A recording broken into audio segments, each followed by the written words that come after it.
عالمی برتری کے لیے قوموں کے درمیان بنتے بگڑتے اتحاد ہوں یا پھر عالمی دنیا میں معاشی مفادات کی جنگ، سائنس و ٹیکنالوجی کی اس حیرت کا دل یہ جاننا بھی ضروری ہے کون نکل گیا آگے اور کون رہ گیا پیچھے۔ نت نئی ایجادات ہماری دنیا کو کس طرح سے تبدیل کر رہی ہیں؟ کیا موسمیاتی خطرات دنیا کو کر پائیں گے متحد، یا پھر صنعتی دوڑ اسی طرز پر رہے گی جاری؟ میں ہوں آپ کے ساتھ آپ کی میزبان آسما اقبال۔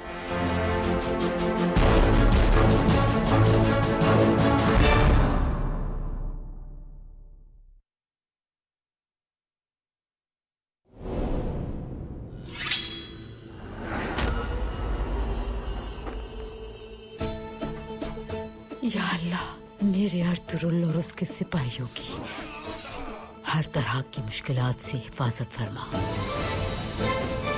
اس علاقے میں وہ ملعون منگول دیمک کی طرح پھیلتے جا رہے ہیں، انہیں ختم کرنا ہم پر لازم ہو گیا ہے۔ ہم مشرق سے آئے طوفان کی طرح ترکوں پر ٹوٹ پڑیں گے۔ ارطغرل بھائی کا ان ملعونوں کے درمیان رکنا کسی حال میں اچھا نہیں۔ ممکن ہے وہ ریاست کی سالمیت کی خاطر خود کو قربان کر دیں۔ انتقام لینے کا وقت میرا ہے۔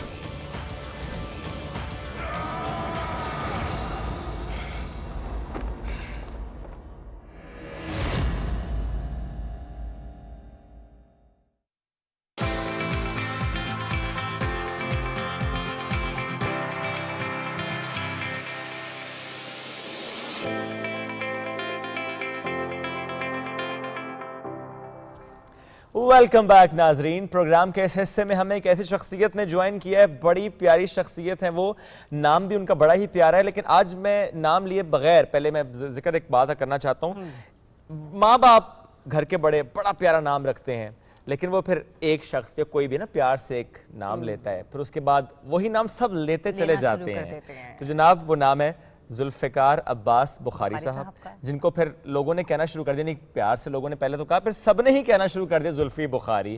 تو آج ہم نے جب ان سے گفتگو کی، ہم نے کہا کہ زلفی بھائی، تو انہوں نے کہا بریک پہ جب ہم لوگ تھے تو ان سے یہی بات چل رہی تھی، اور ہم نے ان سے پوچھا کہ نا بخاری صاحب نام کیسے اناؤنس کرنا ہے آپ کا؟ تو انہوں نے کہا کہ نہیں ذوالفقار عباس بخاری پیارا نام ہے، نو ڈاؤٹ، تو اسی کو کنٹینیو کریں۔ بٹ بہرحال آپ وزیر اعظم کے معاملے خصوصی کے عہدے پر رہ چکے ہیں، اور آج بھی آپ ہمارے ساتھ ہیں، کنٹروورسی جڑی ہوئی تھی ان کے ساتھ، لیکن اب وہاں سے بھی ہم دیکھ رہے ہیں کہ معاملات بہت آسان ہو چکے ہیں۔ السلام علیکم اینڈ ویری گڈ مارننگ، کیسے ہیں آپ؟ بالکل ٹھیک، وعلیکم السلام، کیسے ہیں آپ؟ الحمدللہ بالکل ٹھیک ٹھاک۔ صبح اتنی ہی جلدی اٹھتے ہیں یا ہم نے جگا دیا آج؟ نہیں میں ہمیشہ جلدی ہی اٹھتا ہوں۔ اچھا، morning bird, morning bird, great. Zulfiqar Bukhari صاحب، مجھے یہ مشکل ہو رہا ہے کہتے ہوئے، اس لیے کہ ہم نارملی وہ جب بات کریں گے زلفی بھائی، میرے سے بڑے لوگ ہوتے ہیں جو میرے والد کی عمر پہ ہوتے ہیں وہ مجھے زلفی بھائی، جو چھوٹے ہوتے ہیں وہ بھی زلفی بھائی۔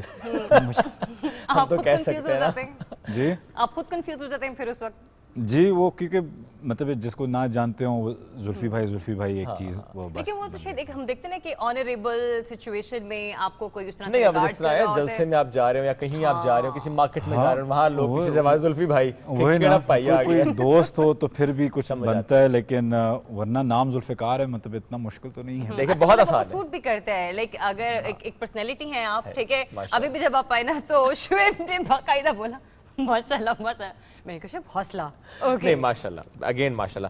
ذوالفقار بھائی مجھے یہ بتائیں کہ ایک ایسا معاملہ آپ کے ساتھ ایسوسیٹ ہوا جس کی وجہ سے آپ نے پھر اپنا عہدہ چھوڑ دیا، اس کی انویسٹیگیشن ہوئی، کلین چٹ مل گئی سر؟ جی الحمدللہ، جو رپورٹ آئی تھی جو پبلک ہوئی تھی تو اس میں کچھ تھا ہی نہیں، ٹھیک ہے، اس میں اور سوسائٹیز کا یا ایسے کچھ تھا، تو میں نے ساری پڑھی نہیں، لیکن میں نے خالی اپنا ہی ڈھونڈا اگر کچھ ہے یا نہیں، تو اس میں نہیں آیا۔ اچھا میں تو کلیئر ہو گیا، میں کلیئر ہوں، میں نے بولا سوچا کہ اس کے بعد جو ہے نہ سمجھ ہے نہ پتہ ہے تو بس وہ چلتا رہا۔ اچھا چونکہ عہدہ آپ نے خود چھوڑا تھا اور اس وجہ سے چھوڑا تھا، اب جب وہاں سے کلین چٹ مل گئی تو پھر عہدے پہ واپس کب آ رہے ہیں؟ دیکھیں آئی ڈونٹ نو کہ ابھی اس میں مزید اور بھی ڈیٹیل کوئی انویسٹیگیشن ہوگی یا نہیں، آئی ڈونٹ نو، میں صرف گیس کر رہا ہوں۔ دوسری چیز یہ جہاں تک عہدے کی بات ہے کہ وہ وزیر اعظم جو ہوتا ہے وہ ٹیم کا کیپٹن ہوتا ہے، تو وہ جب بہتر سمجھیں تو وہ اس کے مطابق کنٹروورسیز ڈائی ڈاؤن ہو، کوئی کنٹروورشل ہوا کسی چیز پہ، تو اس پہ ان کی چوائس ہوتی ہے کہ کب وہ رکھیں نہ رکھیں, واپس لے کے آئیں نہ لے کے آئیں, وہ ایک کیپٹن کی ڈیسیجن ہوتی ہے. تو اس وقت ہم نے دیکھا تھا کہ یہ وزیر اعظم کی طرف سے ڈیسیجن نہیں تھا کہ آپ عہدہ چھوڑیں, لیکن کہتے ہیں کہ آپ نے خود سے کرٹیس لی دیکھا اس سارے معاملے کو اور آپ نے کہا کہ نہیں ابھی مناسب نہیں ہے کہ میں اس کرسی کے ساتھ انٹیکٹ رہوں, اور یہ بہت ہم کم دیکھتے ہیں, اور وزیر اعظم نے بھی اسے اپریشیٹ کیا, باقی کیبنٹ ممبرز نے بھی کیا. وہ ڈیسیجن لیتے ہوئے آپ کے مائنڈ میں کیا تھا, اور اسپیشلی تب جب آپ کا چکر بھی لگ رہا تھا باہر کا, اور ہم دیکھتے ہیں کہ میڈیا کی گوسپنگ ہوتی ہے کہ ہاں شہر چھوڑ دیا, پاکستان چھوڑ دیا, چھوڑ کے بھاگ گئے. ہاں بالکل, ایک ایسا بھی آتا ہے ٹائم. ایکچولی جو جب میں وزیر اعظم صاحب سے ملا تھا, I think that was April 16th 18th یا مئی, آئی تھنک اپریل 18th یا تھا کچھ. میں نے ایکچولی ریزائن اس سے بہت پہلے کر دیا تھا, کسی کو پتہ نہیں تھا, میں نے وزیر اعظم صاحب کو بھیج دیا تھا واٹس ایپ کہ لکھ کے میں نے اپنا استعفیٰ دے دیا تھا. اور جب بھی کوئی کنٹروورسی آتی, کیونکہ ہمیشہ کبھی روزویلٹ پہ یا کبھی کسی اور چیز پہ, کبھی پتہ نہیں کیا, تو جب بھی آتی ہے میں کہہ دیتا ہوں کہ جی I am willing to resign, جب آپ حکم کریں جب بھی. تو کیونکہ بندے کو اپنے پرائم منسٹر کے لیے آسانی پیدا کرنی چاہیے, مشکلات نہیں. تو اٹ ڈزنٹ میٹر کہ آپ کس عہدے پہ ہیں, اچھا کام کر رہے ہیں نہیں کر رہے, عہدے پر ہیں نہیں, ڈزنٹ میٹر. لیکن اگر پرائم منسٹر کو مشکلات آ رہی ہو تو اس وقت, تو میں نے تو پہلے ہی کر دیا تھا, لیکن جب میرا نام پھر انڈائریکٹلی لیا گیا تھا, جو پہلی 33 پیج رپورٹ جو پنڈی کمشنر صاحب نے لکھی تھی, اس میں کیونکہ انڈائریکٹلی مجھے افیلیٹ کیا گیا تھا ایک فیملی ممبر کے ساتھ, تو پھر میں نے اپنا استعفیٰ سے 2 ہفتے پہلے دیا ہوا تھا, لیکن میں نے بولا کہ اب ایکسیپٹ ہونا چاہیے کیونکہ اب تو اس نے میرا نام لے لیا ہے, تو اب وہی پھر آپ کی پرانی کلپس چلیں گی کہ استعفیٰ دے دینا چاہیے اگر نام آیا ہو. تو اس سے پہلے کہ میڈیا چڑھ جائے میں میڈیا کو ہائی جیک کر لوں, ہے نا. وہ 9 to 10 کے جو شوز ہوتے ہیں اس پہ اس سے پہلے ہر بندہ اپنی تھیری دے دیں. اچھا, ابھی بھی ہم آپ کو دیکھ رہے ہیں, آپ بہت پولائٹلی بولتے ہیں, وہ مطلب ٹاکٹیو ہیں, لیکن اس والے ساؤنڈ نہیں کرتے جو ٹاک شو والی ساؤنڈ ہوتی ہے. اگر کبھی ٹاک شو میں جانا ہو تو آپ کو لگتا ہے کہ آپ کا مزاج ایسا ہے کہ میں لڑ پڑوں گا, مطلب یہ نہیں کہ اس طرح کا کوئی کاؤنٹر اٹیک ہو رہا ہوگا تو میں, یا پھر نارمل, یا اوائڈ کرتے ہیں most of the time talk shows? دیکھیں, جو میں سارے شوز کرتا ہوں میں سولو شوز کرتا ہوں. ٹاک شوز جو ہوتا ہے میں مائنڈ نہیں کرتا, مطلب لندن میں بھی جب میں ہوتا تھا تو میں ڈبیٹس بہت کرتا تھا, لیکن وہ ڈبیٹ نہیں ہوتی, وہ ایک قسم کی ایک اکھاڑا صحیح کیٹ فائٹ ہوتی. تو مطلب میں بیٹھ نہیں سکوں گا, کوئی بدتمیزی کرے آگے سے تو وہ اپنی عزت اپنے ہاتھ میں, بندہ کیا آگے سے بولے کہ نہیں اچھا نہیں میں بدتمیزی سہ لیتا ہوں, لیکن یہ تو میرا تھوڑا سا شارٹ ٹیمپر بھی ہے, تو اس لیے پھر میں اوائڈ ہی کرتا ہوں. اچھا, آپ نے تھوڑی دیر پہلے بولا کہ نا روز ویلڈ کا معاملہ ہو, پی آئی اے کا معاملہ ہو, کچھ بھی ہو نا, تو کنٹروورسی میں آپ اکثر جڑے رہتے ہیں. یہ امپیکٹ کیوں جاتا ہے ایسا؟ مجھے نہیں پتا کہ جو بھی چیز ہوتی ہے سم ہاؤ میرے اوپر آ جاتی ہے, چاہے لینا دینا ہو یا نہ ہو. اور پتہ نہیں کیوں میڈیا کو اتنا پسند ہوتا ہے کہ بس کہیں نہ کہیں اس کو لے آؤ. مجھے یاد ہے میں ایک وہ شو دیکھ رہا تھا, تو بات ہو رہی تھی بادشاہ ڈیم کی یا ایسے کچھ, لیکن تصویر میری لگائی ہوئی تھی اور وہ بات کر رہے ہیں بادشاہ ڈیم کے اوپر اور میری سلائڈ چل رہی. تو وہ اس لیے کہ آپ کی تصویر دیکھ کے لوگ کلک کر لیں گے اور ویڈیو پوری سن لیں گے, پتہ نہیں, لیکن وہ ایک وہ کنٹروورشل سیلنگ پوائنٹ ایک بن جاتا ہے. اچھا, عمران خان صاحب سے دوستی کیسے ہوئی؟ میں پرائم منسٹر صاحب سے کچھ 12 سال یا 13 سال پہلے ملا صحیح طریقے سے. میری فیملی نے, والد نے, تایا نے, کزن نے, میں نے پی ٹی آئی کچھ 2008 میں جوائن کی. تو جب ان کو ہم نے جوائن کیا تو پھر اس کے بعد جب وہ ان کا آئی تھنک اس کے بعد جو ٹرپ لگا تھا لنڈن, تو وہاں ہماری ملاقات, وہاں پہلی ملاقات ہوئی تھی. پہلی ملاقات تھوڑا سا پہلی نہیں, لیکن جو مطلب دوستی میں کب بدلا؟ آئی تھنک پہلے کھانے کے بعد وہ سملیرٹیز کافی تھیں, تو اس کے بعد پھر ان نے مجھے تھوڑا بہت انگیج کیا, تو پھر ایز جتنے سال پڑھتے گئے تو پھر اتنی انگیجمنٹ زیادہ ہوتی گئی. دوستی میں تحفے ہوتے ہیں, عمران خان صاحب کو کبھی کوئی تحفہ دیا ہے؟ میں کبھی کبھار ان کو یہ سپورٹس وٹامنز وغیرہ یہ دے دیتا ہوں. انہوں نے کبھی آپ کو تحفہ دیا ہے؟ ان نے مجھے ایکچولی ایک چارکول دیے ہیں جی, تو ان نے اور فرسٹ لیڈی نے, تو وہ میں پہنتا ہوں. وہ ہم دیکھ نہیں سکتے نا.